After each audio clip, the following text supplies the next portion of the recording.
Hey YouTube, welcome back to the channel. Today I'm working on the power steering pump for the 2001 BMW 325 CI. This is a 5-speed, not that it matters, but I believe the CI and the I's have a different model. So make sure you get the right one. But in my last video, I was replacing the alternator, and that one that I had replaced it with, I guess the voltage regulator was bad on it. So I'm back in today doing that again. And while I'm in here, I'm gonna address the power steering pump. So if you want to know all the details of how to get to this point, minus taking the alternator out, I have another video. But in short, remove 3 clips here. You take the intake off, unclip the top of the air box, pop that off, 2 10mm bolts right here, and then the whole box comes out. And then as far as the fan, you have 1 clip here that pops out and 1 screw, 2 plugs. And the whole thing just comes out and it'll look like this. And then I went ahead and removed the duct for the alternator that runs right here. All right, but you don't have to remove all of the stuff for the alternator if you don't want to. It will be easier to access the bolts from underneath the car. But since I'm in here, I'm gonna go ahead and do this the easy way, and this will give you a little better view. Again, this is just short, sweet, to the point, fast video for you guys. So coming underneath the car, use your Phillips to remove the catch pan so you can access the bottom. Before we take the belt off, you'll break these 3 bolts loose. They are 13. Everything for this unit is going to be 13 with the exception of one of the hoses I'll show you in a minute. But break these 3 loose, and then you can take the pulley off. And then here are your 2 lines. This is your supply line. This is your high pressure output line. Here you have one of these little clamps I showed you guys how to do on the power steering reservoir. But long story short, you'll see if you don't already have a worm gear replaced, just grab yourself a small flathead screwdriver. Let me get one now. And then you take your screwdriver, you stick it right here in the flat spot, right here, and then you twist. And as you twist, it'll pop off of this ledge right here. And then when you want to put that back in, you just get some pliers and squeeze it, and then the little hook will come over and grab that corner. Or you can use a worm gear if you want.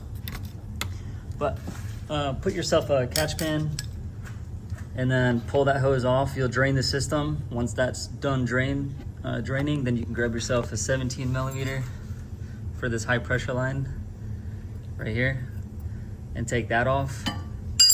Take note, there is an O-ring. Sorry about that, that's probably loud, but there's an O-ring here. My unit came with a replacement ring, so go ahead and lubricate those and put them on there.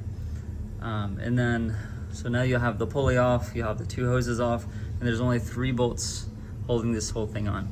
They're all 13mm. And coming back from the top of the car is easier to show you. Here's 1 from the back. 2 will be from the front, like between the pulleys, right here. And the 3rd one will be right here. I'll go underneath to show you. Again, back underneath, if you look up and under, you'll see it way up here. Excuse me. Anyways, right there. And those are your 3. Let's see if I can get that to focus. There you go. Right there. And then the whole unit can come out. You can drop it out from down here. Just make sure you take this off again so you have more clearance to maneuver this old pump. And then you can put the new pump in reverse order. And once you pull it out, you will see 2 brackets that you need to transfer from your old pump to the new pump. It's self-explanatory, just a few bolts holding each one. And try not to spin your new one, because if the seals are dry, you don't want to damage your seals. I don't know. I treat it like a water pump. I don't spin my water pumps when they're dry either. But I'll show you mine. Not really, there's no throw. And I hear just a little bit. And if I move this belt, I mean, it's relatively quiet.